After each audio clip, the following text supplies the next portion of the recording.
শ্বশুর মশাই কি কাশতে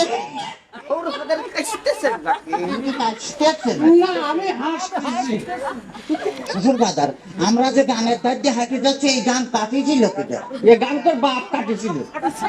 এত বড় গান আমার বাবা কাটেছিল। তোর বাপ কাটেছিল? আমার বাপ কাটেছিল তো এই এত মাটি ফেলেছিল কারণে মাটি এত মাটি আমি খাইছিলাম সালামি তোরে দামাই কোথা তাতে কিস কিস করেছিল না আর একটা কথা কইছিস তো তোর মুখ আমি ছুতো যে সেলাই করে দেবার কিন্তু বলে দিলাম। হ্যাঁ তাহলে আমি শ্বশুর বাড়ি যাই গোস্ত চাবা খাবো না কেমন এত পান আমার জ্বালাতে জ্বালাতে আসতেছে তাতে আমার সহ্য হচ্ছে না তুই বুঝতে পারতেছিস না। আর শোন তোর ওই শাশুড়ি একটু বাবা পিঠে বুঝলি মানে এদিকে তো আগায় মানে বাবা পিঠে বানাচ্ছে তো ভারী মজা। শ্বশুর বাজার কি বিয়ে করেছে? একটা কথা ধন হ্যাঁ বিয়ে করেছি কিনা বিয়ে না করে তোর না আসলো করতে। হ্যাঁ আমারই তোরে কত টাকা আপনার কোনো ছেলে বিলে হয়নি শ্বশুর বাজার? কপাল আমার কপাল আমার জামাই কয় না আমার ছেলে পেলে হয়েছে কিনা কল্প দেখি আমি ফোন দিকে যাই তোর বাড়িয়ে হাত পা গুঁড়ো করে দেবো কিন্তু একেবারে দেখেছিস শ্বশুর বাড়ি গেলে গোস্ত চাবা খাবো নাকি?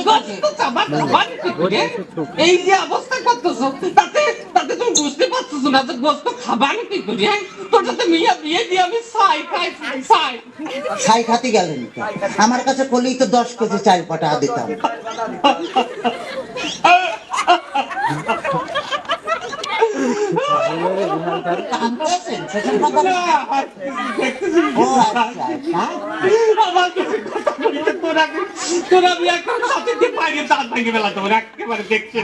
তাহলে তো বলে আমি তো দাঁত ফেলা দিলে আমি গোস্ত চাবা খাবো না কেমন দোয়াই লাগে তোর দোয়াই লাগে আর কথা কইছে তোর দুইটা বাপে ধরি তোর দুইটা পায়ে ধরি কথা কইছি আর কথা কইছি।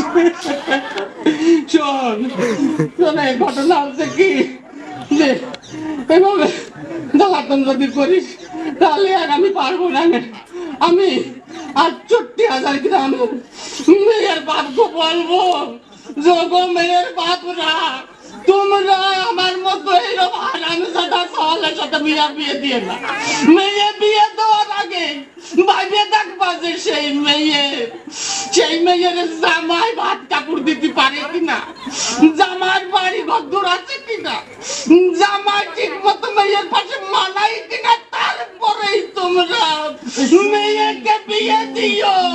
শ্বশুর বাজার শ্বশুর বাজার আপনি কি যাত্রায় অভিনয় করতেছেন?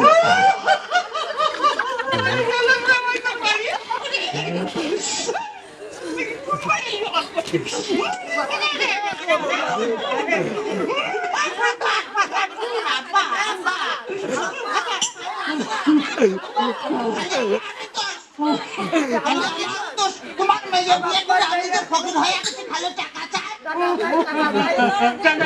খালি টাকা চাই আজ 1,000 কাল 1,000 পরশুদিন 5,000 তারপরে 10,000 খালি টাকা চাই আর টাকা চাই। তোমার মেয়ে আমার ফকির বানা ফেলেছে। ফকির বানা ফেলেছে? বলি এত টাকা মেয়ে করে নাকি? এত টাকা কি করে তা আমি কি করে কব? আমি কি কোনোদিন দিছি না?